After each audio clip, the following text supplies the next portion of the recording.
Buenos días, mis queridos hermanos, que la paz de nuestro Dios nos acompañe hoy. Le ruego a nuestro Padre Celestial que envíe su Espíritu, que nos capacite, que impresione nuestra mente y que nos ayude a entender este mensaje. Hoy vamos a reflexionar sobre un texto, de nuevo en el marco del Día de la Expiación, un texto que nos revelará varias cuestiones importantes con respecto al final del día de la expiación, con respecto a su espíritu, con respecto a Cristo, toca varias cuestiones y vamos a tratar de ver qué es lo que nos quiere revelar, ¿verdad? Vamos a entrar en el texto porque no quiero que se alargue esta exposición demasiado. La reflexión de hoy está titulada Toda verdadera obediencia proviene del corazón. Que se entienda el corazón de nuestra mente, ¿verdad? Y vamos a ver por qué titulamos esta reflexión así. Esta es la primera parte, habrá alguna segunda y no lo sé si habrá una tercera también. Pero vamos a ver de qué nos trata de hablar nuestro Dios. El Señor se chasquea cuando su pueblo se tiene en estima demasiado baja. Y vamos a entender de por qué nos dice esto, ¿verdad? Desea que su heredad escogida, y aquí hace referencia a la iglesia de la Odisea, ¿sí? El pueblo adventista, se estime según el valor que Él le ha atribuido. Y vamos a ver de qué nos habla, ¿verdad? ¿Qué es ese valor que Él nos ha atribuido? Aparte de la misión que nos ha encomendado, pero a ver de qué valor nos habla, ¿verdad? Dios la quería, la heredad escogida, ¿verdad? Dios la quería. De lo contrario, no hubiera mandado a su hijo a una empresa tan costosa para redimirla. Tiene empleo para ella y le agrada cuando le dirige las más elevadas demandas, que es la obediencia, ¿verdad? A fin, bueno, no solamente la obediencia, pero en fin, a fin de glorificar su nombre. Por lo tanto, ¿qué es lo que espera Dios de nosotros? Glorificar su nombre. ¿Cómo? Vivir en obediencia, en conformidad con su carácter, ¿verdad?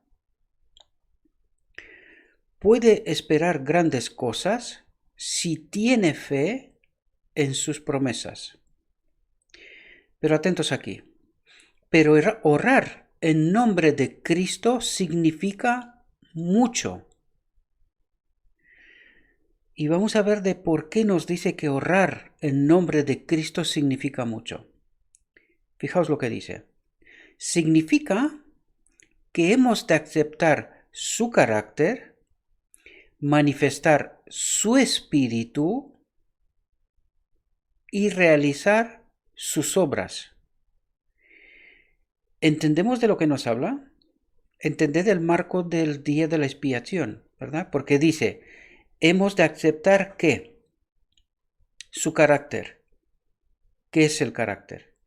La presencia de su espíritu en nosotros, ¿verdad? Dice, aceptar su carácter o su espíritu, podamos entenderlo así, manifestar su espíritu, ¿sí? Y a través de su espíritu realizar sus obras. Y fijaos, dice, esta promesa, porque dice la promesa del Salvador, se nos da bajo cierta condición. Y ahora lo comentaremos, porque aquí hay mucha miga, hay muchas cosas que decir, ¿verdad? Pero dice la promesa. ¿Qué promesa? La promesa de su espíritu, ¿verdad? La presencia de su espíritu en nosotros, con y en nosotros. Y lo vamos a ver de por qué digo esto, porque, claro, quizás haya quien tenga dudas, ¿verdad? De todos esos detalles que apunto siempre, ¿no? La promesa del Salvador se nos da bajo cierta condición, por lo tanto es condicionada. ¿De qué es condicionada? Fijaos lo que dice. Si me amáis, dice, guardad mis mandamientos. ¿Entendemos la condición? Por lo tanto, podemos entender cuál es la oferta de Dios para salvarnos y cuál es esa fe de los nicolaitos que solamente dice creed y sois salvos. Pues entonces aquí hay algo que tiene que estar, que ponerse en orden, ¿verdad? En nuestra teología. Por lo tanto, dice, si me amáis, guardad mis mandamientos. Y fijaos, Él salva a los hombres no en el pecado, sino del pecado. Y los que le aman mostrarán su amor obedeciéndole. Por lo tanto, podemos entender el condicionante, y lo vais a ver a través de todo el texto, que este condicionante siempre nos lo recuerda. Nos dice, si nosotros no cumplimos este condicionante, no recibiremos nada.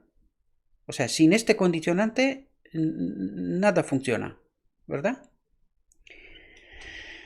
Fijaos, y de aquí viene el título de nuestra reflexión y reflexiones, porque va a haber al menos una más. Toda verdadera obediencia proviene del corazón. De aquí, ¿sí? La de Cristo procedía del corazón. Por lo tanto, ¿qué es lo que viene aquí a habitar? El carácter, la presencia de su Espíritu. Y en la de Cristo, la presencia del Espíritu del Padre. ¿Verdad? ¿Podemos entender? Bien. Y fijaos lo que dice aquí. Y si nosotros consentimos, ¿consentir qué? Que este Espíritu habite en nosotros, ¿verdad? Si nosotros consentimos que este Espíritu habite en nosotros, se identificará de tal manera con nuestros pensamientos y fines, amoldará de tal manera nuestro corazón y mente en conformidad con su voluntad, que cuando le obedezcamos estaremos tan solo ejecutando nuestros propios impulsos. ¿Entendemos la simbiosis entre la naturaleza divina, su espíritu, y la naturaleza humana? De eso nos está hablando aquí, ¿verdad? Dice, si nosotros consentimos, Él se identificará con nosotros en esta simbiosis. Fijaos lo que dice aquí. La voluntad refinada y santificada hallará su más alto deleite en servirle. Y fijaos lo que nos dice aquí. Dice, cuando conozcamos a Dios, ¿qué dijimos nosotros que significa conocer? Es precisamente lo que acabamos de decir. Esta simbiosis que estaba en Cristo, por eso Él es nuestro ejemplo, ¿verdad? Esa unión de lo divino y lo humano, por lo tanto dice, cuando conozcamos a Dios, Apocalipsis 19, ¿verdad? La ropa, Zacarías 3, hay varios textos que nos hablan de eso, ¿verdad? Pero es aquella ropa que necesitamos tener, que en realidad es esa unión, es la expiación, ¿verdad? Completa, la unión de lo divino y lo humano en nosotros. Fijaos lo que dice, cuando conozcamos a Dios, y aquí se refiere al Padre, a su Espíritu, ¿verdad? Como es nuestro privilegio conocerle, nuestra vida será, habla futuro, final del día de la expiación, será una vida de continua obediencia. ¿Cuándo estaremos nosotros en una continua obediencia? Perfecta obediencia. A partir de que esta expiación se complete, se haga, ¿verdad? Esta unión de lo divino y lo humano, ¿verdad? Si apreciamos el carácter de Cristo y tenemos comunión con Dios, el pecado llegará, también lo dice a futuro, pero él tiene que ser un presente en realidad, llegará a sernos odioso. Hoy por hoy no nos es tan odioso. ¿Por qué? Pues porque seguimos todavía pecando, ¿verdad? Pero llega, cuando esta unión, ¿verdad? Esta unión de lo divino y lo humano se consumirá, ese matrimonio, el pecado llegará a sernos odioso. Lo veremos exactamente como lo ve Dios, ¿verdad? Así como Cristo vivió la ley en la humanidad, podemos vivirla nosotros si tan solo nos asimos del fuerte del Espíritu del Padre para obtener fortaleza. Pero no hemos de colocar la responsabilidad de nuestro deber en otros, ¿verdad? Que nos digan otros lo que tenemos que hacer, ¿verdad? Y esperar que ellos nos digan lo que debemos hacer. No podemos depender de la humanidad o del hombre, quiere decir, de la enseñanza del hombre, de cualquier cosa que viene de la humanidad. Todo tiene que venir de Dios, ¿verdad? Para obtener consejos. Eso es lo que está diciendo, que no estemos dependiendo de ninguna persona o de sabiduría humana, sino que debemos depender de Dios. Nuestra dependencia tiene que ser con Dios. Y fijaos lo que dice a continuación. El Señor nos enseñará nuestro deber tan voluntariamente como alguna otra persona, o como cualquier otra persona, ¿verdad? Y fijaos lo que dice aquí. Por eso yo resalto tanto que si no tenemos la presencia del Espíritu de Dios, no hay manera de que entendamos, ni que vivamos en condiciones, ni que entendamos la verdad, ¿verdad? Si acudimos a Él con fe, nos dirá sus misterios a nosotros personalmente. ¿Entendemos? Nos dirá sus misterios a nosotros personalmente. Nuestro corazón arderá con frecuencia en nosotros mismos cuando Él se ponga en comunión con nosotros como lo hizo con Enoc. Los que decidan no hacer en ningún ramo algo que desagrade a Dios, es decir, los que deciden en cualquier aspecto, ¿verdad?, que no haga algo que desagrade a Dios, es un condicionante, ¿sí? Sabrán, después de presentarles su caso, exactamente qué conducta seguir. Pero si nosotros vivimos en desobediencia, ¿verdad?, o descuidados, podemos decirlo así, porque alguno podría decir, no, que yo obedezco. Sí. ¿Descuidado es mejor palabra? Si vivimos con descuidado, esto no se cumple, ¿verdad? Este principio no se cumple. Dice, los que decidan no hacer en ningún aspecto, ningún ramo, ¿verdad?, en ningún aspecto, algo que desagrade a Dios, sabrán, después de presentarle su caso, exactamente qué conducta seguir. Y cuando no sabemos qué conducta seguir, es porque no estamos en conformidad con el requerimiento de Dios, ¿verdad? Y recibirán no solamente sabiduría, sino fuerza. Y ahora vamos a entender qué es lo que nos quiere decir. Dice, se les impartirá poder para obedecer, para servir, según lo prometió Cristo. ¿Entendemos lo que nos está diciendo aquí? Dice, se les impartirá poder para obedecer, para servir. Por lo tanto, nos ha sido enviado el Espíritu de Cristo para que podamos entender, para que podamos obedecer en realidad, ¿verdad? Y para poder servir, según lo prometió Cristo. Cuanto se dio a Cristo, todas las cosas destinadas a suplir la necesidad de los hombres caídos. Y fijaos lo que dice aquí. Se le dio como a la cabeza y representante de la humanidad. Por lo tanto, aquí tenemos que entender que cuando Cristo venció, ¿verdad?, la cruz, cuando Cristo venció a través de su vida y de su muerte y de su resurrección, cuando Cristo venció, Él se puso como cabeza y representante de la humanidad. Pero todavía no ha tomado su reino. Él lo tomará en la segunda venida, ¿verdad? Pero Él es el auténtico o la auténtica cabeza y representante de la humanidad, y lo será por la eternidad, ¿verdad? Y cualquier cosa que pidiéremos, la recibiremos de Él. Otra vez el condicionante, porque guardamos sus mandamientos y hacemos las cosas que son agradables delante de Él. Y si no hacemos esto, pues nada se cumple, ¿verdad?, de las promesas. Por lo tanto, entendemos el daño que hace este creer, que es un creer sin fundamentos, ¿verdad? Es una vía muerta y que nos lleva a otra dirección, no a donde esperamos, ¿verdad? Antes de ofrecerse como víctima para el sacrificio, Cristo buscó el don más esencial y completo. ¿Qué es ese don más esencial y completo? Dice, don esencial. Sin él no podemos. Y completo, que con él podemos todo. ¿Comprendemos? De eso nos está hablando.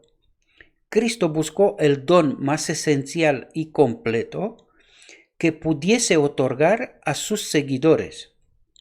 Un don que pusiese a su alcance los ilimitados recursos de la gracia. ¿Qué es la gracia?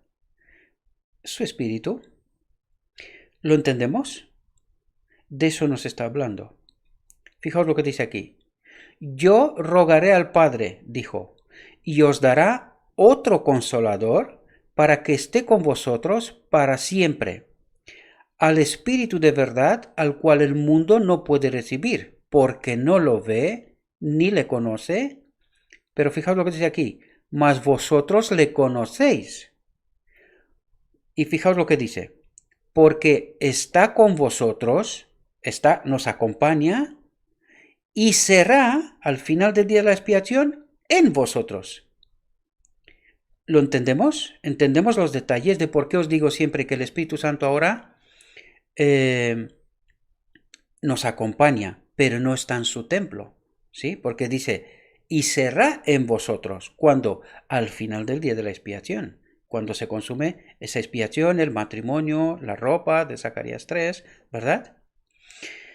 Por lo tanto, entendemos de lo que estamos hablando y de lo que tratamos de exponer aquí, y fijaos en cuántos textos y de cuántas maneras nos habla de lo mismo. Esto pasa con la Biblia también, ¿verdad? Porque está con vosotros y será en vosotros. Y fijaos lo que dice aquí. No os dejaré huérfanos, vendré a vosotros. ¿Quién? Cristo. ¿A través de quién? Del Consolador, ¿verdad? Antes de esto, el Espíritu había estado en el mundo. Desde el mismo principio de la obra de redención, había estado moviendo los corazones humanos. ¿Sí? Pero mientras Cristo estaba en la tierra, los discípulos no habían deseado otro ayudador. ¿Y qué es un ayudador? ¿Entendemos? Y antes de verse privados de su presencia, no sentirían su necesidad del Espíritu. Pero entonces vendría, ¿verdad? Y fijaos aquí porque nos explica detalles que creo que son relevantes e importantes. El Espíritu Santo es el representante de Cristo, pero despojado de la personalidad humana, ¿verdad? Y aquí nos habla de cómo es Cristo, cuál es su naturaleza divino-humana. Y aquí dice, el Espíritu Santo es el representante de Cristo, pero despojado de la personalidad humana e independiente de ella. Por eso cuando estamos hablando de la tercera persona de la divinidad, y en el siguiente texto vamos a ver que lo formula así, pero claro, ¿cómo definiríamos nosotros a esta entidad? Porque nosotros lo llamamos como Dios en sí mismo, sin embargo aquí viene como representante de Cristo, y es el Espíritu del Padre. ¿Entendéis por qué la doctrina de la Trinidad es que no puede ser así? Es un error, no puede ser así. ¿Entendéis? Debemos de pensar muy bien, ¿verdad? Y os adelanto que en el texto que viene lo va a nombrar porque lo tiene que nombrar de alguna manera la sierva del Señor, porque nosotros aquí en la tierra lo entendemos como una persona, ¿verdad? Pero ¿quién entiende cómo es la divinidad? Por eso digo yo que es un atrevimiento meterse en este asunto cuando a la sierva del Señor en realidad le dijo, y la única explicación que ella dijo, habló del Espíritu del Padre y el Espíritu de Cristo. ¿Qué significa esto? No lo sabemos. Y aquí trata de explicarnos hasta el punto que nuestra mente es capaz de entender. Pero ¿quién va a poder entender la divinidad?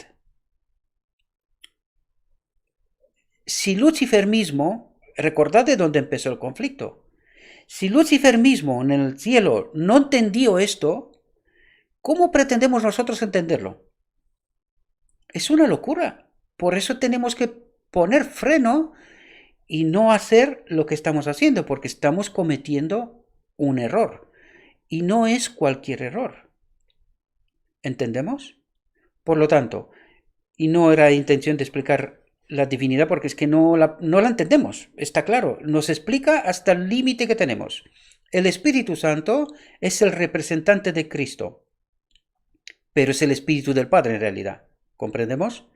Pero despojado de la personalidad humana e independiente de ella. ¿Qué es eso? No podemos explicarlo, solo tenemos que aceptarlo por fe.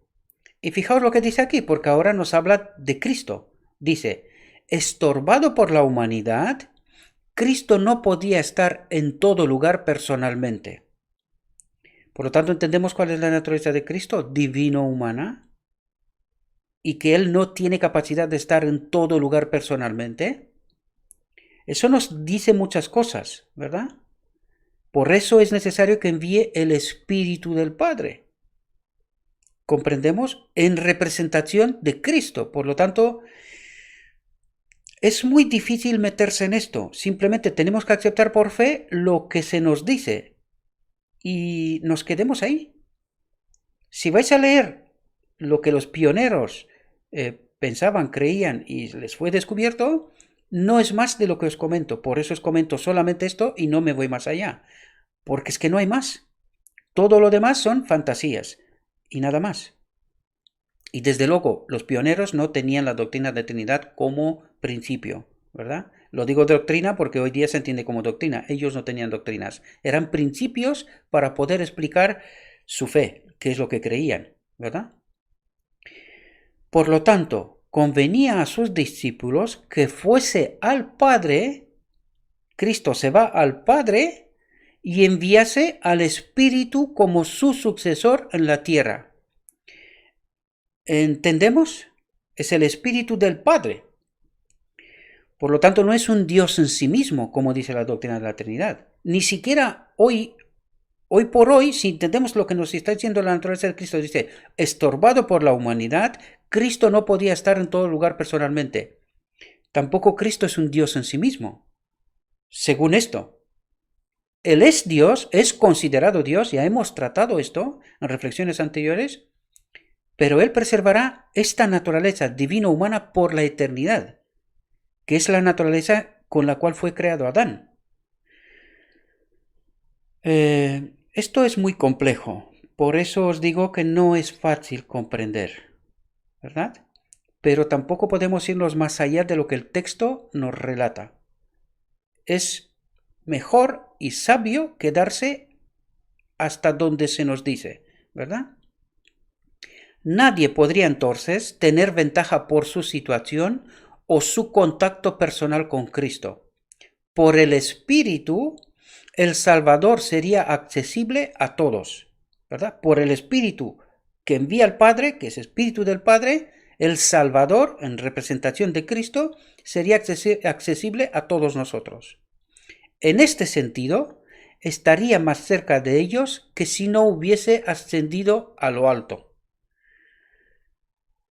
Este texto nos dice muchas cosas, pero hay que entender muchas cosas que están escritas, ¿verdad? Para poder entender lo que este texto nos quiere revelar. En toda ocasión y lugar, en todas las tristezas y aflicciones, cuando la perspectiva parece sombría y el futuro nos deja perplejos y nos sentimos impotentes y solos, fijaos lo que dice aquí, se envía al Consolador en respuesta a la oración de la fe. Por lo tanto, no está en su templo todavía, ¿verdad? Pero sí que está con nosotros. Fijaos lo que dice aquí. Se envía al Consolador en respuesta a la oración de fe.